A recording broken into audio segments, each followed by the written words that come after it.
Now, as soon as it Well, starts, it's like the movie theater for me. I can fall asleep in a theater, right? The Exactly. chairs lounge back. That's something to brag about, but that's why I hate going to a movie. If I spend a lot of money to go to a movie, and that's what it seems like, and it's not good, I'll fall asleep. office meeting, Richard, you might just get complete. You might be getting, you know, fortunately, I don't have lounge chairs. You might fall asleep here.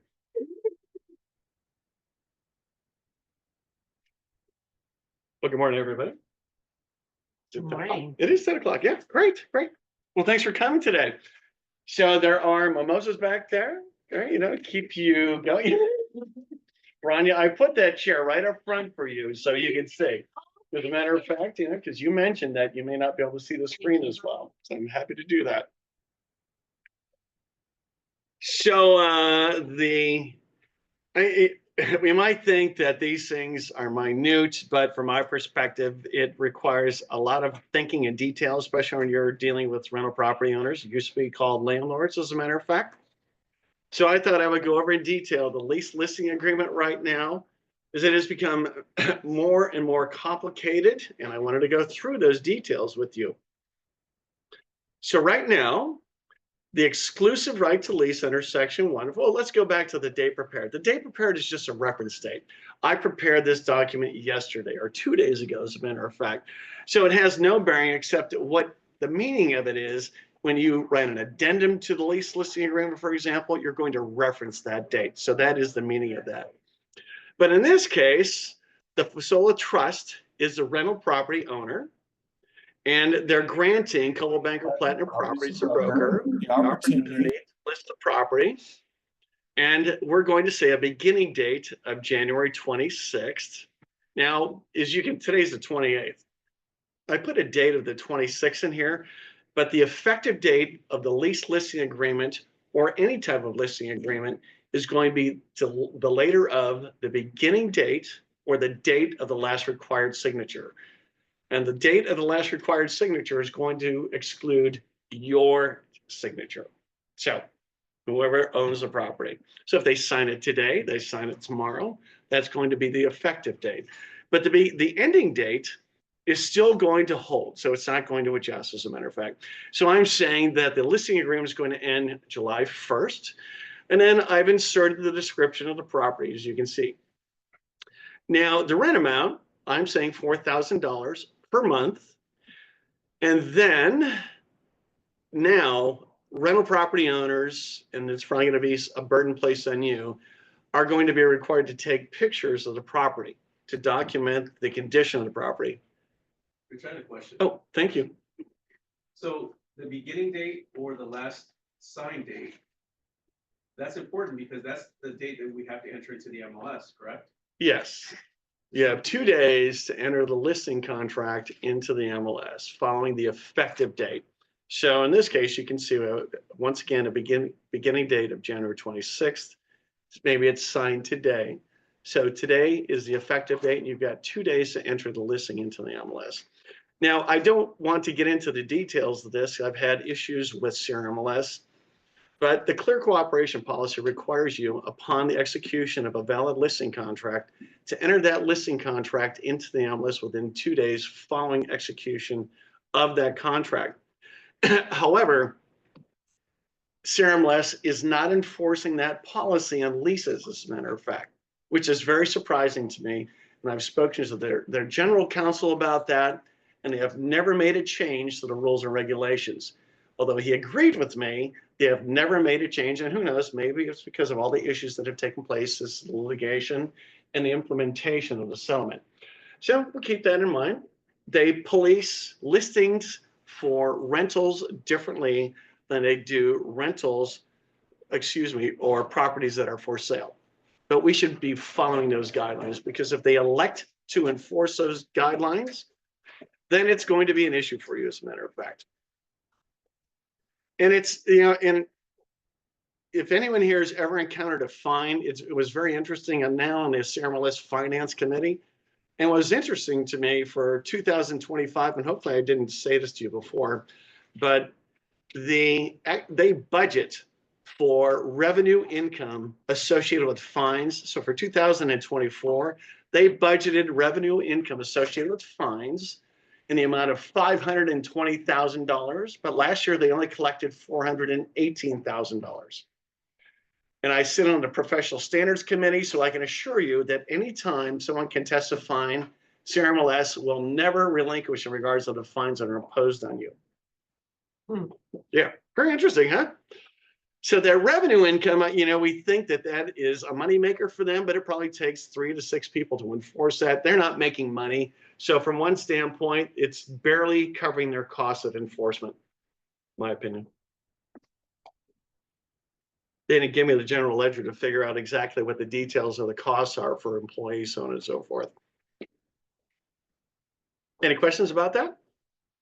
About the beginning date and the ending date and the effective date of the listing contract? So the effective date of the listing contract is going to be the beginning date, in our case, January 26th, or the date of the last signature. If you send a listing contract, whether it's for a purchase or lease, often the principal doesn't necessarily sign in the time frame which you would expect them to sign. So when you enter into the MLS, and if your seller's signature is on January 27th, and you enter it on the MLS on 29th, do you put it as day 0 on 29th? No, You put it as day based on January 26th or January 27th? the 27th, the date of the last signature in your example, as a matter of fact. So don't put it in the date that you receive it, but no, the date that they've signed it. That would be day 0. Correct. But if I don't put it on day 0 and I put it on 29, it would show as 2 days on the MLS already because my effective date is January 20. Well, if you're just saying the effective date is the 29th, then no, it's not going to show any days. The last day of the seller's signature is 27. Yes, but But you if put, I if put you in- enter it in the 29th, but you need to put the start marketing date or the effective date as of the So 27th. it'll show as day 2. Correct. It'll be 2 days on the market. Backdate it on the MLS. If we have 2 days to put it on the MLS, we can backdate it. You had no choice. If you've taken 2 days to enter in the MLS, your obligation is to make the effective date, whatever in their case, the date of the last signature is the 27th. So that means your days on market are already going to be showing 2, Okay, which is something that's obviously working against you. yeah. That's only for lease, right? No, that's for sale property also. It's all the same. If you have the SDLM, then you're okay, right? Well, yeah, all right. But that's a far different situation because if you're saying the effective date is the date of the last signature, whichever is later, the beginning date or date of the last signature, and then you have an exclusion because you can actually get it signed. You can have a beginning date of the 26th to protect yourself, but maybe the start marketing date isn't until April 1st. You just need to register it. And then the days on market will not start counting against you. So if you have a traditional for sale listing contract, you'll be using form MLSA. As a matter of fact, MLSA is attached to the for sale listing contract. However, it is not attached to the lease listing agreement. So then you use a seller exclusion from the listing, right? Multiple listing service in your example, as a matter of fact, Maria. So yeah, the days on market mean a lot. So now security deposit, we'll talk about that as a matter of fact, because that's critical. So the rent amount's $4,000 a month. The security deposit, we're going to say, is $4,000 a month. And you can see now section 2B refers to car form SDDA. So let's just go down to that so you can see that. And I'm almost there. Form SDDA, security deposit disclosure and addendum. So the laws have changed recently. Section 1, residential rental property security deposit law. So the California Civil Code provides that a landlord may not demand or receive a security deposit, however denominated in amount or value in excess of an amount equal to 1 month's rent, in addition to any rent for the first month paid on or before the initial occupancy. There's an exception to that. So now the laws have changed. Unless you're a member of the military or unless you're a small landlord, you can only charge 1 month's security deposit. And it doesn't matter what your description is. If you have a key deposit, pet deposit, it cannot exceed more than 1 month's rental. And I'll go over the exemption in a minute, as a matter of fact. Was your hand up, Maria? No. Okay. So the exception to the residential rental property security deposit law, landlord, which includes the owner of the property and any other person or entity identified as housing provider, may demand or receive a security deposit paid on or before initial occupancy in an amount equal to 2 months' rent in addition to any first month's rent, only if the following two conditions exist. So the exemption to the 1 month security deposit is as follows. The landlord is a natural person or limited liability company, which all members are natural persons. Now, there are LLCs in which members of the LLC aren't necessarily individuals. So if a member of the LLC is a corporation or subchapter S, the exemption no longer is available to you, as a matter of fact. You know, how can you tell? Well, you need to ask for the operating agreement in that example. And then if the landlord owns, if they own more than 2 residential properties in which there are more than 4 units, so 2 duplexes, 4 units. And it doesn't matter where in the US. Doesn't matter if it's in California or outside of it. But if it's more than 2 units, 2 separate physical units, 4 units in total, in my duplex example, if they exceed that, they are not entitled to the exemption of charging more than 1 month's rent. Now, if it's a member of the military, you cannot charge them more than 1 month's rent for the security deposit. Does that make sense? So essentially, and then they need to sign this, as a matter of fact. I just want to make sure that we go through that so we understand completely. So under section 4, now in my example, I'm going to say that the landlord is entitled to the exemption. And so we'll check the box under section 4. And then if in the event the tenant is a member of the armed services, we would check box 5. If not, we don't check that. And then we would actually have the tenant, in this case it's Richard Moore, sign section 5, acknowledging the fact that I am or can be charged more than 1 month's security deposit based upon the monthly rental rate. So very important. So what takes place when you have landlords that say, well, I want to charge them, I don't like their credit, so I want to charge them 3 months security deposit. Well, you can't do it. You need to tell them explicitly they're in violation of the law. So why put yourself, or more importantly, why put the landlord in that position? Is that considered to be negligence or gross negligence? Because if it's deemed to be gross negligence and there's litigation between the tenant and the landlord, we're going to be responsible. So put it in writing to them. If they want to violate the law, tell them don't do it. And if they decide to go forward, then that's going to be their decision, as a matter of fact. Any questions about that? No? Okay. And then compensation, of course, that's why we're here today. That's why we're here every single day. So under, and of course, the bold print, commissions are not fixed by law, but, and then our compensation under section 3, compensation to broker, RPO, the rental property owner agrees to pay broker as compensation for services as specified below. So, and this does not include compensation paid to any agent representing the tenant in this case. So in my example, I'm going to charge them 6% of the total rent payments due under the term specified in 2C. And what is 2C? 2C goes back to the type of tenancy, whether it's a month-to-month or 1 year. Now, I suggest checking the box both for month-to-month and 1 year tenancy because you don't know what's going to happen. So let's protect ourselves. And you're going to be doing just as much work if it's a rental for 1 month as it is for a 1 year rental policy or term. And then under section 3B,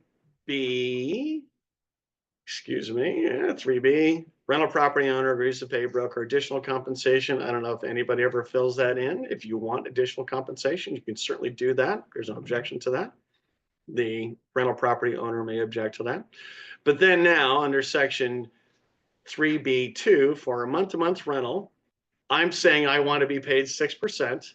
Now, what are we being paid 6% of? Because what if it's a 3-month or 6-month rentals? I've witnessed a number of 6-month rentals, but I want to be paid in my case for a 1 year term. So I would insert language to that effect, as a matter of fact. And that's going to affect us also if there's a tenant that is unrepresented. It's going to refer back to this section, and it's going to be based upon the language that we inserted in 3B2. Now, when are you entitled to compensation? Well, under section 3.3a, completed lease. If during the listing period or an extension, broker, cooperating broker, RPO, or other person procures a ready, willing, and able tenant who's offered a lease or rent the premises on any price and terms as accepted by rental property owner, provided the tenant takes possession of the premises under the terms of the lease, or rental is prevented from doing so by rental property owners. So you're entitled to compensation only when the tenant takes occupancy, and in the event it's the rental property owner or the landlord who's preventing that person from moving in. At that point, also, you're entitled to compensation. Now, we have never been in a circumstance in which we have enforced this, but where we do have issues, at least, and this has changed since there's no compensation being offered on the MLS before, though, the cooperating broker would expect to be paid, even though the person never occupied the property. So at this point in time, it doesn't have the same effect as it once did, as a matter of fact. And this is true under section B, continuation of right to compensation for broker procured tenants. So this is a protection clause.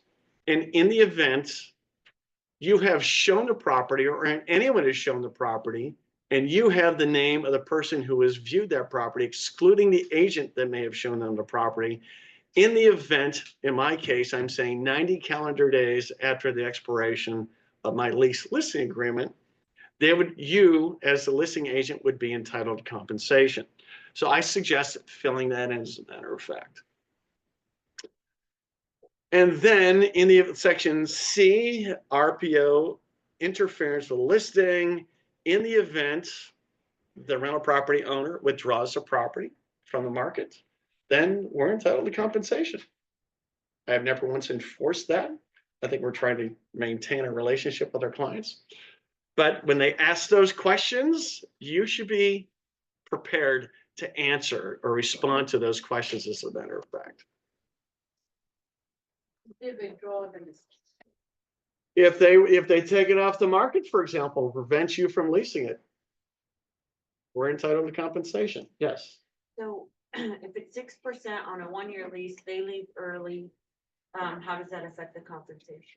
It doesn't, because you're paid at the initiation of the lease, as a matter of So fact. regardless, even if they're doing a 6 months or they decide to go. Yes. Later on, and that's a very good question, because realistically, we're not involved once we have procured a tenant.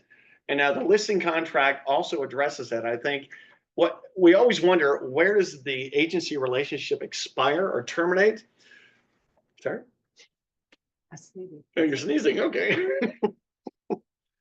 And that's a question, because once the agency relationship terminates and we continue to act on behalf of the rental property owner, now we're deemed to be a property manager. Right. And which is not good for us. In the event somebody, then the tenant is unhappy, what do? Then they name us in any type of litigation, in addition to the property owner themselves. So we want to have some kind of a clear-cut delineation of what our obligations are. And the lease listing agreement does specify that. And then there's reality, because we're doing so many things to assist the rental property owners so we don't lose a relationship, because that's what they expect, as a matter of fact. Okay, so you leased out the house and the tenant is supposed to move in 2 weeks later. Now, 2 weeks later, the tenants change their mind and decide not to move in and cancel the lease. Uh-huh. You given compensation? We are not entitled to compensation based upon the lease listing agreement, correct? Because if the sometimes tenant- when you prepare a lease agreement, say from the security deposit, you have to pay off the agent. Yes, the lease listing agreement gives us the ability, and the landlord's consenting to it, they may not recognize what they're doing when signing this. In your case, you can tell the tenant or the tenant's agent that our commission must be paid to us, But in the event the tenant breaches the contract and doesn't move in, the listing agent is not necessarily entitled to compensation. That's the agreement. By the tenancy agent is also. You as the listing agent, for example, are not entitled to any compensation if the tenant breaches the agreement, unless in the event the landlord pursues an action against the tenant and collects any type of damages. And then the money would be, I'm going to collect $5,000, but the cost of pursuing the tenant is $2,000. And then thereafter, you're entitled to half of that. And that's something that's mentioned in the listing agreement. You're entitled to $1,500, but in no manner should exceed the amount of compensation you're entitled to in total. But that's going to require the landlord to getting a judgment against them or collecting any damages from the tenant before you receive anything. So the security deposit that is given to the landlord has to be returned back. Well, that's a good question. If the tenant breaches the lease agreement, does the tenant now pursue the landlord to recover the security deposit? It's possible. If they're successful, there's going to be no money in which we're going to be entitled to collect our commissions.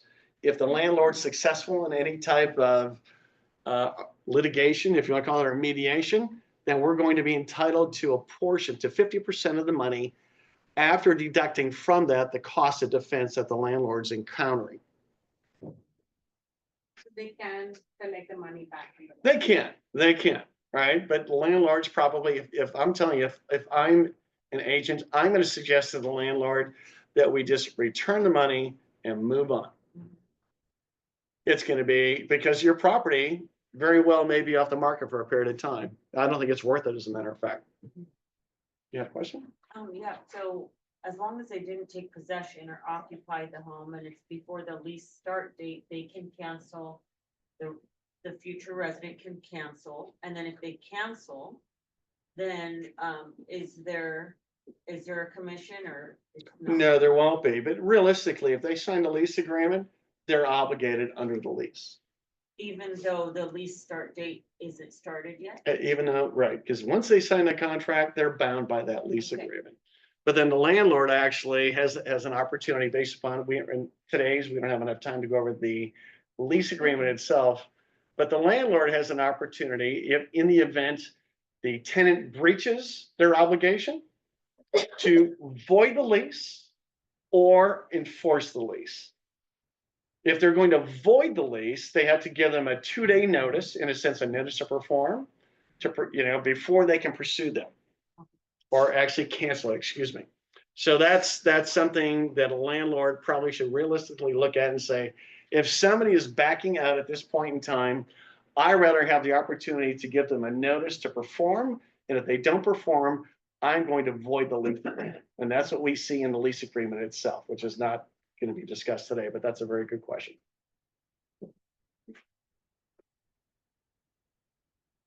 And then we talked about this, but this is very important. E, collection of compensation. Broker may retain compensation due from any move-in payments made by tenant to broker pursuant to the lease or rental agreement. Broker is authorized to instruct tenant to deduct the amount of broker compensation from any move-in payment and make a separate payment to broker for such amount. So what it's saying, we have an executed lease agreement. The tenant's supposed to come in with their security deposit, maybe first month's rental. We as a broker can instruct the tenant to make our commission payable to us and the balance payable to the landlord. And then compensation on subsequent sale to tenants. If we wanted to, if in the event the tenant buys a property, if we were to insert a percentage here, maybe we want 3% in the event the tenant buys a property. Does anybody here actually exercise that clause in the lease listing agreement? Please put it in. Do you? Okay. No one has, What- no owner has exercised it so far. What, do your clients say anything to you when you insert that? No? Do you even discuss that with them? You just put it in there. So we just gloss over it, right? To ask a question, they can ask it. So please review, let me know the agreement. I think that's a good point, right? I am not going to go over all the details of lease listing agreement or any type of listing agreement with my clients in detail, especially things that they may look at and think this is not favorable for them. I want to say, if you have any questions, that you Yeah, say, oh, I okay. want to go over, sure, then I'll go over and tell you. So that's good. That's coming from somebody with experience. So that tells you exactly what works, as a matter of fact. Okay, well, that's great. And then section G, additional compensation due to broker. Now I checked that box. So if it's a fixed term lease, I'm saying if the tenant is unrepresented, I want to be paid. And then if section G2, if it's a month-to-month rental, I want to be paid 3%, and it refers to section 3B2. And in my case, 3B2, I said 6% of a one-year term. So I would actually, in this case, give 3% of a one-year term if in the event there is a tenant that makes an offer on the rental and they're unrepresented, because I'm going to be managing that information for them. Do you do that too, Shweta? What? Do you insert compensation for tenants that are unrepresented? Good. All right. You're here to make money, aren't you?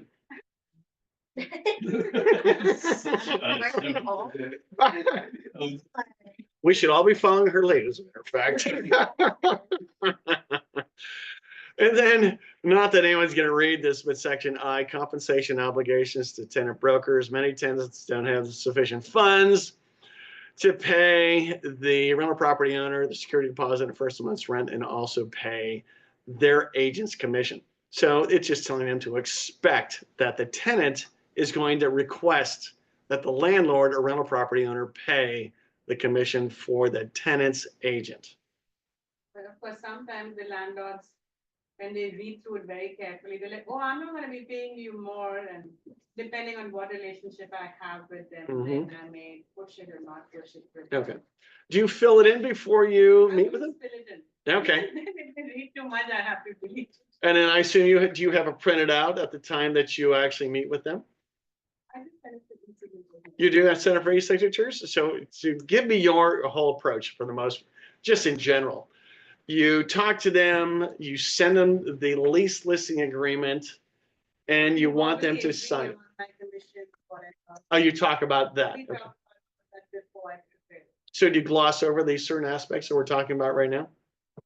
Your Yeah, let discussion? them know that, so you are not obligated to pay the, tenant's agent, but should they ask, then you should be open to that, and this is my commission, but if a tenant comes to Zillow and I represent them, then it's gonna be additional commission that I'm gonna be adding on it.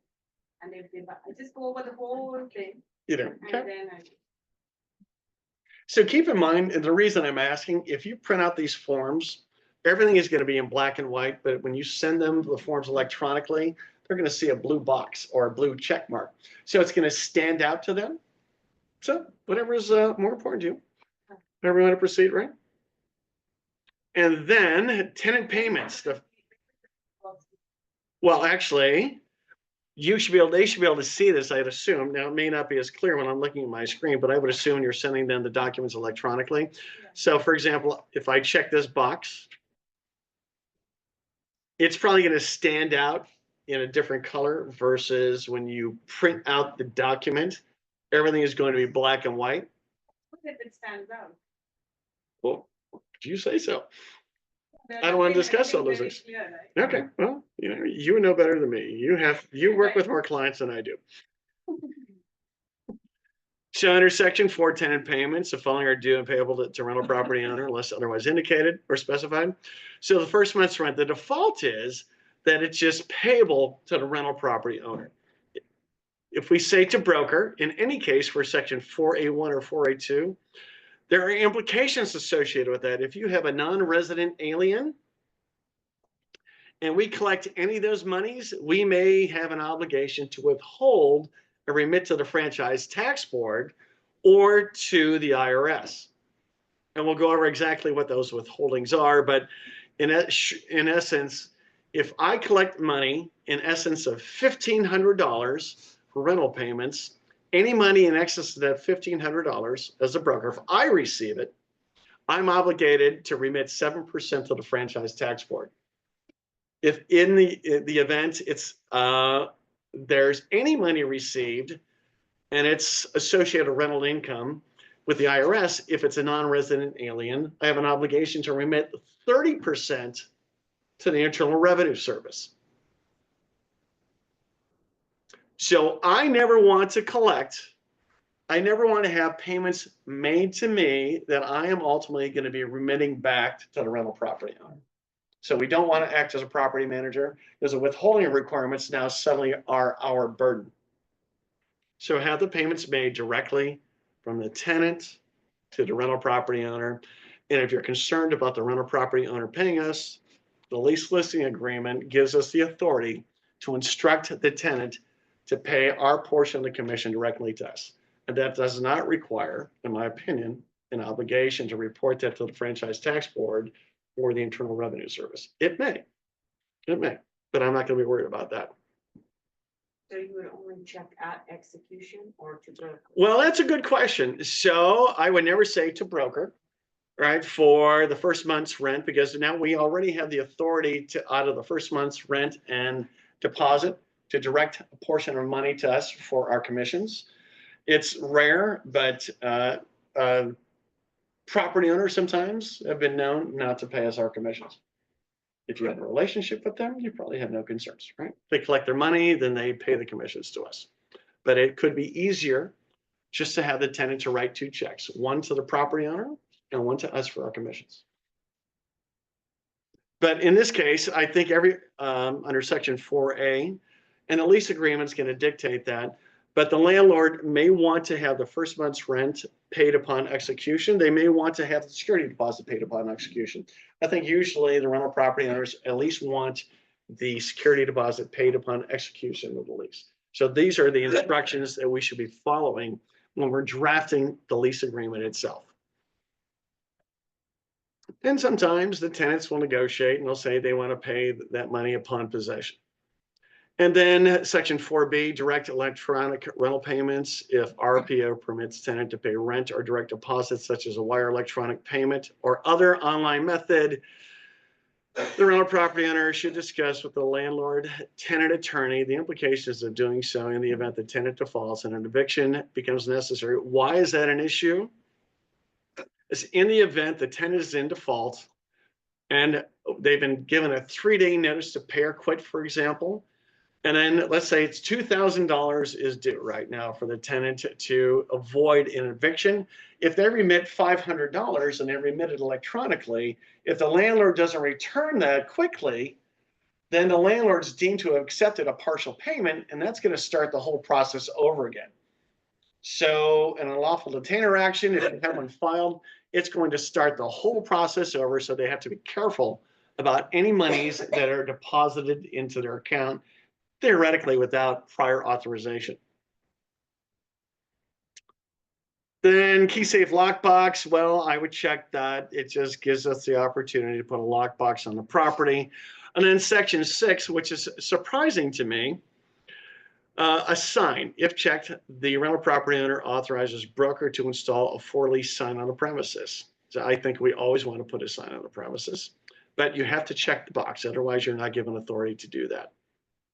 7, multiple listing service. It just, the rental property owner is giving us the authority to place it on the MLS. Section 8, security and insurance. We're not responsible for loss or damage. It's putting them on notice. And then section 9, ownership, title, and authority. They're warranting that the rental property owner is the legal property owner of the premises and no other persons or entities have title to the premises. So keep that in mind. It's much more, you should be looking up the vesting in a property to understand who owns the property. And when they're signing the lease listing agreement or any type of listing agreement, and they're signing a contract, because you don't know otherwise who owns the property and who has authority. Maybe it's a husband and wife, maybe they're undergoing divorce proceedings. And with only one person signing it, perhaps the other person is going to disagree to that. Now we have an issue. Or maybe it's an LLC. The LLC requires 2 or 3 members to sign on behalf of the LLC. If they don't all sign, now we're going to have an issue. Same thing with the sale of a property. So that's why it's so critical. Or a family trust, same thing. Many family trusts require both trustees, in many cases, husband and wife, to sign on behalf of the trust. So if only one person signs, you may not have a completely valid lease. So it's contestable. And then who's going to be facing problems? Mary knows the answer. You. Yeah, yeah. Oh no, this is a joint issue here, right? We face this all together. And then section 10, RPO representations. RPO represents unless otherwise specified. They're unaware of any recorded notices of default affecting the premises. This is very prominent between 2008 and 2012. And that's why this is all evolved. At one point in time, we had people not making payments on the property for 2 years and collecting rent still. So if it goes to foreclosure, there can be implications for the tenant. So we need to be made aware of that, and that's what we're talking about here. I haven't seen that recently, as a matter of fact, in terms of notice of default or property in foreclosure, but everything is possible. And then we talked about tax withholding, but under section 11A, California withholdings, if the rental property owner is not a California resident or corporation or LLC qualified to conduct business in California, the rental property owner authorizes us to withhold and transmit to California Franchise Tax Board 7% of the gross payments to the rental property owner that exceed $1,500 received by broker in a calendar year, unless they provide exemption forms.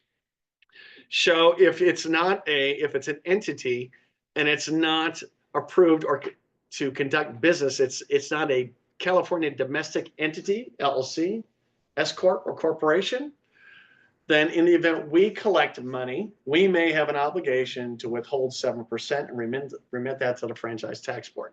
So we don't want to collect any money. That's really what we don't want for any rental income. We just want to be paid, and that's about it.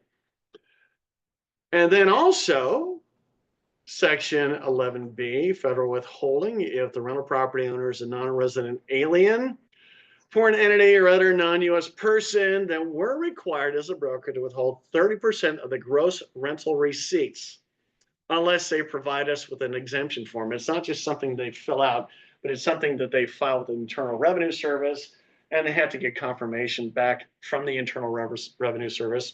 So let's not collect any monies. It's typical that we don't, as a matter of fact. Let's see, and then under section 12, this is something that's important to me, as a matter of fact. Section 12B, we're going to skip over 12A. The rental property owner agrees to complete a rental property owner disclosure form and RPOD, which shall be provided to broker within 3 days. So they have an obligation contractually to provide us with a rental property owner disclosure.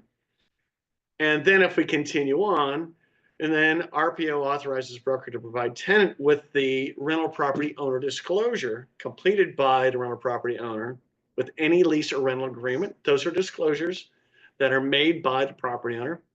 Then in addition to that, the rental property owner agrees to complete a rental property intake form within 3 days of request by broker. So currently, so you can see the RPOD, rental property owner disclosure, and RPOI, rental property owner intake form, are different because the RPOD is a contractual requirement. The RPOI is not. And at this point in time, as an office, we have not mandated that you obtain the RPOI. Now, when I'm having a lease listing agreement signed, I'm not going to ask them to fill out all this documentation at that point in time. I want to get the lease listing agreement signed. That's my whole goal at this point in time. Get it signed, let them complete those disclosures. But let's look at the RPOD, rental property owner disclosure. And here it is. And it's the language in sections 1, 2, and 3 is similar to the seller property questionnaire in regards to things that may or may not be important to you, but they're important to the tenant. So now we have to go through, or the landlord has to go through a series of questions that they need to respond to. Section 5, lead-based paint. If the property is constructed before January 1st of 1978, they have an obligation to say yes, and then we're going to be giving a lead-based paint disclosure, lead-based paint disclosure to the tenant. So that's very important, as a matter of fact, because someone can terminate the tenancy. Meth contamination, there could be an official determination whether a property is deemed to be contaminated. Has anybody come across anything like that in Orange County? Sam? Nope, scares. I haven't either. I witnessed that in Lake Havasu. They burned that property down. Pretty funny, really. Periodic pest control. So I'm going to just go through these questions quickly, but I think your client, when they start to fill these things out, they don't do this every day, so they're going to have questions of you. So we want to know, we want to act as if we understand, and we've been through all these questions over and over. Periodic pest control. Well, is there a contract set up? So we're supposed to attach certain information associated with the contract, and we have a pest control company. Water submeters. Well, if it's a multi-unit property, are there submeters in which the allocation of water expense is dictated, right? So we need to determine that. Mold, whether any elevated levels of mold are currently in the premises, or has it ever been found in the premises? I have a question about the water meter Oh, thing. you do, okay. So I have a property that I help manage and they do a sub meter, but it's not like an actual, like, it's not the exact amount every month. So how do you put that in a contract to a tenant? What kind of a meter is used? I don't know. It's like this big community out in Pomona Uh-huh. and they're like all these or townhomes. And so it's always different. So it's not the exact same amount. Well, the lease agreement, when you say exact amount, well, how could it ever be the exact amount? Yeah. Yeah. So it's always different. And so like we just charge them like $40 a month. Yeah, extra. that's what I have. Like just as simple. I have this other property in Orange also. It's like a 11-unit new construction. Yeah. And so the HOA bills additional line item for water. Mhm. And the owner has noticed over when he was living there, his average bill, what it was. And so he says, okay, the tenant needs to pay addition $50 per month in addition to rent in order for, No matter what the water usage is. no matter what. the Yeah. option is. Well, I guess if that's what, the tenant agreed to the lease agreement in that case, so they agreed to be paid or to pay $50 a month. Otherwise, most lease agreements, the month-to-month residential lease that we use talks about an allocation. So we would be checking a box and we're going to allocate the total cost among them, Okay, among so all you the wouldn't tenants. be like, okay, here's your lease of 3,000 and then you've got this additional, let's say $40. You put it all together, or is it like it's better to do it separately when they give their payment? You know what I mean, like monthly? Yeah, Well, I put the lease agreement based on 3,000, and then I say in an addendum, the monthly payment for the tenant is gonna be Like the 3,000. addendum. So, but she's saying a fixed amount. Yeah. fixed That's what it's amount. going to be, whereas we don't, I don't know if I'd want a fixed amount. I would say it's just gonna be allocated among all the homeowners in the complex. So it's just a pro rata allocation each month. But it simplifies it for the landlord, I would assume. Yeah. And the But- landlord doesn't pay, it's like they just make it fixed so that it's easier for the tenant, and when they're traveling or not traveling. it's- Yeah, I would suggest though, if the actual costs are less than what they're being charged, that's probably a problem for the landlord. Yeah. But then how do you know that? Because you don't know what that. If you're the tenant, is, right? yeah, you don't know that, but if you can test it, you probably can find out. Yeah. So that's a good question, to say you're gonna pay $50 for water every month. I guess if they contractually agree to it, that's fine. Otherwise, the lease agreements, the month-to-month lease agreement talks about an allocation between the existing tenants. My client has 5 units building up in LA. And he gets the water bill, and then there's 5 tenants, and then he said he splits it in 5, basically, and sends them a bill every month for 20% of the water. So it gives them the documentation. He doesn't, So it it's- all doesn't matter, like 2 bedrooms and 3 1-bedrooms, they all pay 20%, doesn't matter. There's 3 families in one, and there's 1 family in another. That's just the way it works. And they sign that, so that's. upfront. Yeah, that sounds reasonable. He's giving them documentation, so he's not charging them more than Right. what his actual cost is. But if I have 10 people living in my house versus someone who has 1, I'm gonna be angry about that. Yeah. That's a lot of water usage. They signed the lease. I'd be knocking on the door saying, hey, shower once a week.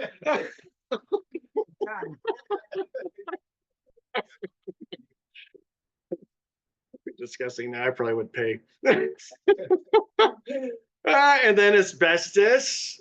Was it ever, now, if you remodel a home that has asbestos, if you don't hire somebody who's licensed to it, that's an issue. So if you remodel a home and you disturb the asbestos, you need to notify them of that. As a matter of fact, that's going to be on this form. Maybe the homeowner doesn't know. And then whether property is in a homeowner association or condominium, military ordinance, well, we're right by the Tustin base. So if a home is located here, that may require disclosure also. Death on the premises, something we're required to disclose, as a matter of fact, if there's been a death during the past 3 years. Now, people always wonder, are we required to disclose the manner of death? Well, first of all, if you're an agent representing a tenant or the landlord and somebody ever asks you, was there a death on the property? Even though you don't have it, the death occurred 10 years ago and you're aware of it, you have an obligation to disclose it. If it's been within the last 3 years, it's obligatory you disclose it. But, and then the other question comes up, well, what if it was a heinous death that occurred 7 years ago? Should I disclose that? I would always probably disclose that. Somebody was shot on the property for sale or for lease, I would tell them, no matter what. I wouldn't take the listing. Yeah. We've had an incident with one of the agents in our office who's related to somebody in Irvine years and years ago. 2 people were shot and killed on the property. And then another agent in the office, through a trustee sale, bought that same property. Of course, trustee sale, there's no disclosure issues, as a matter of fact. And then they couldn't sell it, so they leased the property out. It was a veteran that occupied the property, and the veteran actually didn't care. It was under a lease option, so that's how complicated this gets. Then the veteran, unfortunately, was unable to exercise the lease option because they couldn't afford to buy the property. So that was an interesting transaction. Yeah, 2 people were murdered in a house in Irvine years ago. Wow. Yeah. Then other material facts, and so we're not going to go over this in detail because we don't actually ask for this as an office, but talked about that. The rental property owner intake form. Who knows? Maybe someday we're going to start asking for this, but I think everybody does enough work already. And this is simply a lease. So there are more questions on here that we currently are not requesting, and the lease listing agreement does not make it mandatory unless we request it.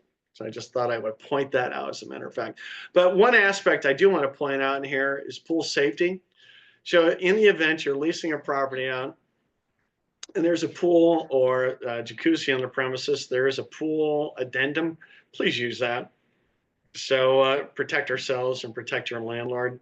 Was it asked for questions whether or not, there's the self-entrapment devices, or there are alarms on the doors, things like that. Somebody dies and you haven't had them sign a pool addendum, we're all going to be obligated in that kind of a claim. Any Like, I questions? had this thing, in fact, house has a jacuzzi, which is empty. And now, so it was empty before, and the previous tenants didn't care for it. They didn't want the water, didn't want to put the water filtration or whatever. Now the new tenants are moving in, and so they want it fixed. But the owner doesn't know how much it's going to cost to fix it. So he's debating whether should he fix it or should he just spend the money and cover it up. He's like, if it's less than 5,000, I'll fix it. I'll replace it. If it's more than 5,000, I want to fill it up. And we just wanted to make the tenant aware that, hey, this can be fixed, but at the same time, if the cost exceeds 5,000, the owner is not going to fix it. He's going to fill it up, and the tenants is fine. But how do I how do I make that as an addendum? I may have done the wrong thing, but I just told them in the addendum, the owner will fix it if the cost is below 5,000. But if the cost, the quote he gets for fixing the jacuzzi is more than 5,000, then he's gonna close the jacuzzi and fill it up and not, I don't know how to do it because it happens so quickly and he doesn't have quotes, and the tenant is moving in on the weekend. And in 1 week, we don't know, how do I prepare this agreement? Well, that's a good question, isn't it? Everybody have an answer? I know you're looking at me for the answer. It's okay. But if someone else has a good answer, I'm open to it. I said, why don't you talk to the owner, landlord, and then you all have a mutual understanding as to what he has in Mhm. mind, and if you have any questions before you transfer any security deposit or do anything, it will be on the same page that he is. I think that I probably would not put the burden on the landlord because somebody could think that the tenant might say, well, I've got somebody that can do it for $4,900. I think that the tenant should accept the property in the condition in which it's found. And the landlord will pursue attempting to find someone that will complete the remediation together with all necessary permits, assuming it doesn't exceed a cost of $5,000. If the landlord is unable to do so, landlord has no obligation to complete the remediation. Has no obligation. No obligation, right? So You know, then because that requires a permit also filling in a pool. I can't imagine anybody doing that for $5,000. It cost a lot. It cost about 15,000. You've been Yeah. through it, okay. To fill, yeah, To fill it. yeah, that's what he's fine with, he doesn't want to spend 15,000 to fix it. If it involves like replasting, he doesn't mind spending the 15,000 To fill it it. up. Yeah. And not have to deal with Okay. it. What an idiot. So I guess it would be at his discretion. I think the other thing that they should be aware of, now there's gonna be construction activity, are they gonna start complaining about that? I don't know how long it takes to fill in a pool, get a permit, so on and so forth, and what that is required there. So those are other things that's a nuisance now they'll start complaining about. You know, I don't think it's a simple situation having somebody moving in, they don't want.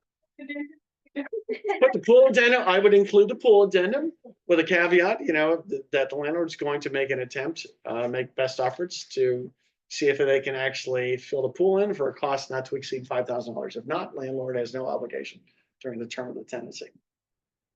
So they should make some kind of effort, at least show that they've done something if somebody starts complaining. And then putting them on notice that it's going to be a nuisance in the event there's construction taking place. Because we don't want the tenant saying that the property is uninhabitable now. I mean, as we say, that the property, tenant deems property inhabitable even during the term of the construction, regardless of the duration of time for remediation, but to fill the pool.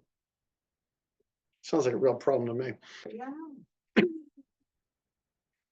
So I'm glad. Those are all good things that we're talking about. Let's see. And then section C, RPO good faith. Well, they're going to make the property available. And then indemnity, the rental property owner agrees to indemnify us.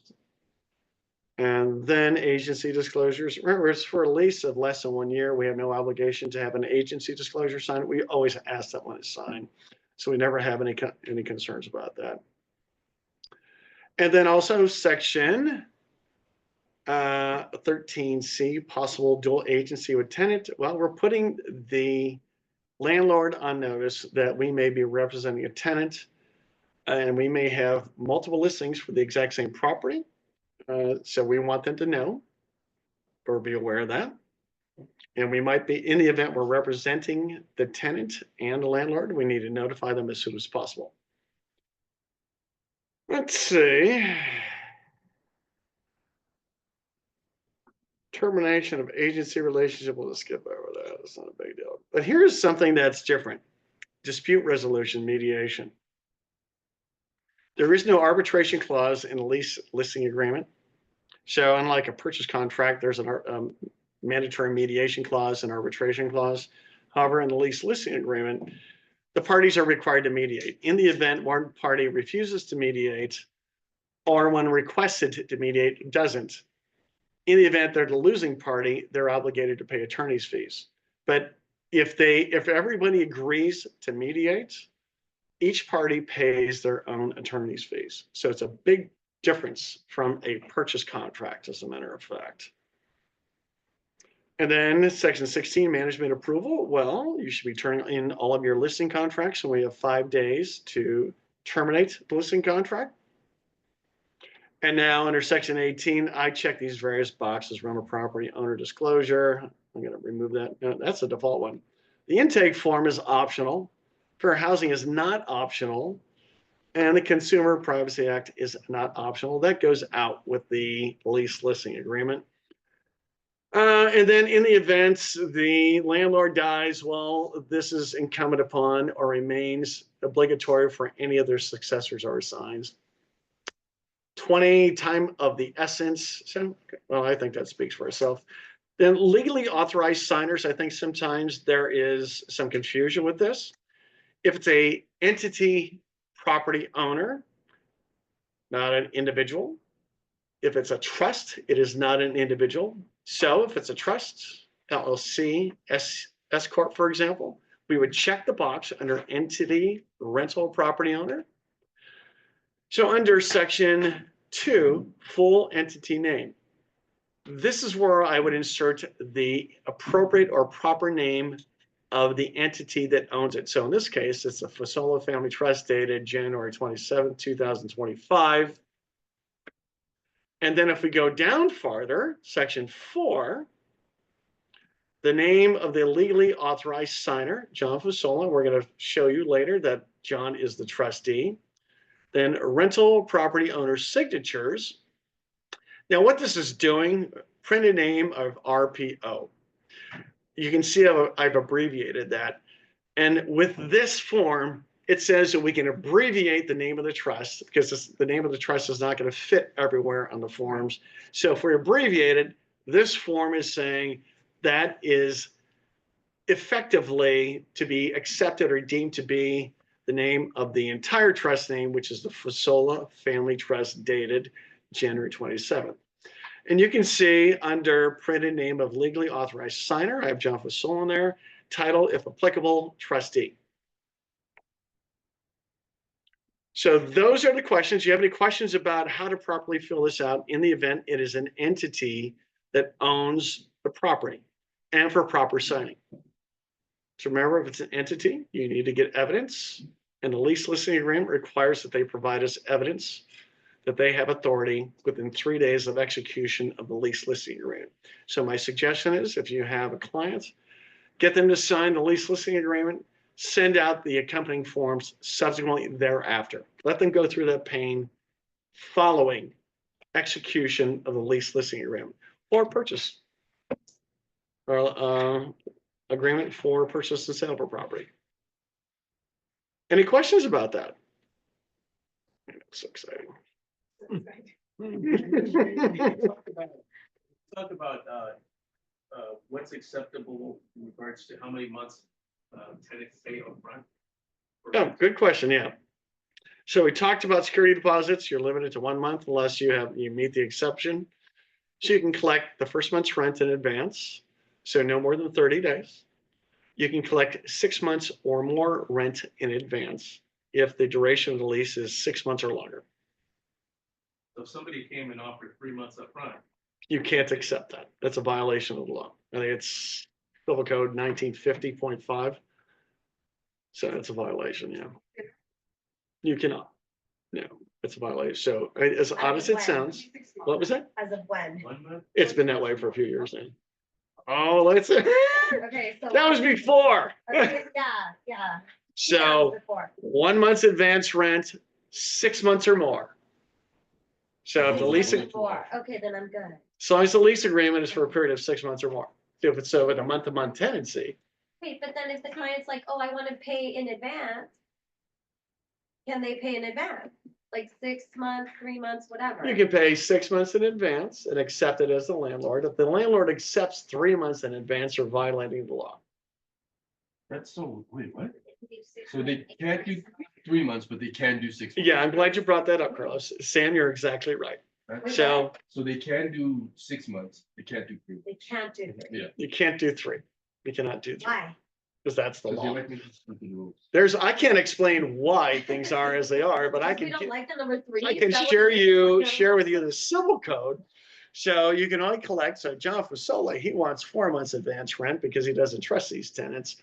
And he doesn't have the tenants don't have 6 months rent to pay in advance. So he said, well, I want at least 4 months, plus 1 month security deposit. Well, he can't do that. It's a violation. So don't put yourself in that position. There are housing authorities in California that will act on the tenant's behalf for free. So Sam, I see that puzzled look on your face. It's like, hey, you're too broke to pay in advance. You only have 3 months worth that you can. That's We don't want your money. I'm so sorry. You too broke. It's to pay in realistic. advance. You know, here's what if the landlord demands that, I would put everybody on notice that that's a violation of the law. And if you want to proceed with that, then we'll write the contract. So you need to confirm for me that you only proceed under the pretense you're violating the law. And then nothing wrong with, I know there was something with 18-month lease also, right? 18 months lease? Instead of a 12-month lease, you make an 18-month lease agreement. Is there an additional form you need to fill out? No, I'm not aware of anything.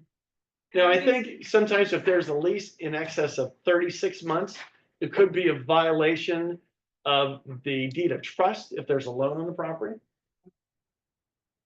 But no, I'm not aware of anything for 18-month duration.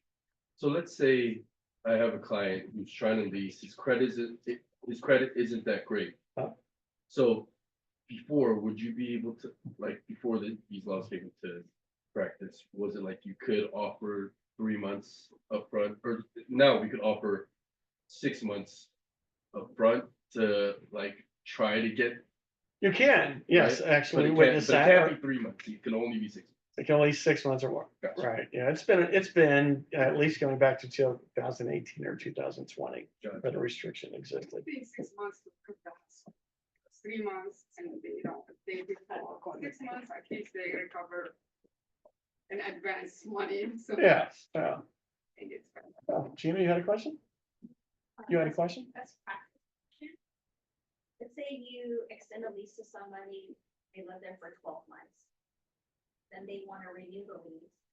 Is it best to just write an addendum or do you write a whole brand new lease for another 12 months? I guess that happens often. It depends upon the date of the lease agreement. So if the lease agreement occurred before June of 2020, I would draft an entire new lease agreement because at that point in time, the Tenant Protection Act didn't exist. So the exemptions associated with that didn't exist. Because so now, remember, you have to notify the tenant whether or not you're exempt from the Tenant Protection Act. And that would be something that I would look at carefully. So if a lease was drafted before June of 2020, I would draft an entire new lease agreement because now all the new disclosures are included. But if it was drafted afterward, just write an addendum and You can, yeah, I actually, Holden had one recently and it was a year old and I looked at it and I thought it was acceptable just to sign an amendment or an addendum extending it. extend the lease if there was Yeah. like a small. But a lot of people sometimes have been living in that property for a long time. And so the exemption for the exemption form associated with the Tenant Protection Act is not included. And I think that's a really big issue. It's Yeah. probably better just to redo it. It is, it's a lot of work because now somebody would look at a new lease agreement, we have all these disclosures that are associated with it too. But you're saying like in general, the best practice is probably best to rewrite it. Yes, I would say best practices would be to rewrite the lease agreement. Every single fall. I would, But technically, you could put an addendum. If it was technically you can, after- yeah. Then my next question, let's say you have a lease where it's after 2020. They lived there for a couple of years. The lease expired on them. You never raised the rent on them, but one day you decide you want to sell the property. Alright. So then how much notice do you need to give them? Let's say they live there for 3 years. Well, you need to give them, if you want to terminate the tenancy, a 60-day notice. Remember, if they've occupied the property for more than 12 months, it's a 60-day notice. Yeah. And remember, getting back to the Tenant Protection Act, I think it's Assembly Bill 1489. That the implications are associated with the amount of rental increases. So if you don't provide the exemption form and you increase the rents by more than 10% during the preceding 12 months over the lowest base rent, you will be in violation of the Tenant Protection Act. Whereas if you provided them with the exemption form, which is something that was accompanying the lease agreement after June of 2020, then you can raise the rent any amount you want. It's just if the rent increases more than 10%, it's a 90-day notice. 10% or less, 30-day notice. But of course, if it's a long-term lease, you can't do anything about it. And then also with the Tenant Protection Act, in terms of evicting or terminating a tenancy is far different. You're exempt. You have to use one of the 15 reasons to terminate a tenancy, whereas if you're exempt from the Tenant Protection Act, you don't have to get any reason to terminate the tenancy. You don't have to renew. If you put a market on the sale, a property on the market for sale, typically it's at least a 60-day notice, but if to terminate a tenancy, assuming it's a month-to-month tenancy. But if you meet, I think there's a 7-point test, then you can actually give them a 30-day notice, right? And I forgot exactly what those 7 points are. Then if you sold a property with a tenant that has a lease that's enforced, the tenant just transfers. with the property. It does, right? The successor in interest retains all the rights and benefits and obligations of the lease. And the tenant is entitled to those protections also. In Definitely. any cases, I mean, tenant can, in any cases, like you have a tenant and you sold the property. Uh-huh. So in any cases, the tenant can transfer automatically. So the tenant, the lease remains in effect for the duration of the lease, as a matter of fact. Then it's important that in that kind of situation that subsequent to the close of escrow, you notify the tenant of the new owner, you notify the tenant of what's taken place with the security deposit. Tenants often, they're aware, obviously, the property is being sold and they demand that their security deposits returned. There's no obligation to do that. And then if there is any kind of deduction from the tenant's deposit, at the time the property is transferred, you just need to get the notification of what's been deducted from the security deposit. And the security deposit transfers to the new owner as well. It should, yeah. But if you use just the traditional RPA, there's no language in there in regards to prorations of that, so the tenant occupied property addendum is critical if you're selling a property without using the residential income property agreement in regards to the proration and the transfer of the deposit. Otherwise, there's no agreement in regards to what's going to happen with the deposit. Good question? Yes, so if it's a new lease, but after 2020, can they decide to not be a part of the Tenant Protection Act? And just as long as they disclose it, or is it a requirement? The landlord? Yeah, There's no reason for them not to want to take advantage of that. okay. So I think, the question comes up, let's assume it was a lease that was signed before 2020, and then it becomes a month-to-month tenancy. So the landlord still is not entitled to the exemption unless they put the tenant on notice. So if it's a month-to-month tenancy, they have a couple of options. They can give a 30-day notice, just like a 30-day notice to increase the rent by 10% or less. But in this case, to change the terms of the tenancy, meaning they can implement the exemption notice, by giving that to them. And after the passage of 30 days, it becomes effective. Otherwise, they can actually ask the tenant to sign the exemption notice, and the tenant just acquiesces without without contesting it. Then the tenant and the landlord are subject to the Tenant Protection Act. So the landlord, if they have the opportunity to be exempt from it, they should always take advantage of that. Okay. Any other questions? No? Okay. Well, okay, so it's a Chinese New Year. Is everybody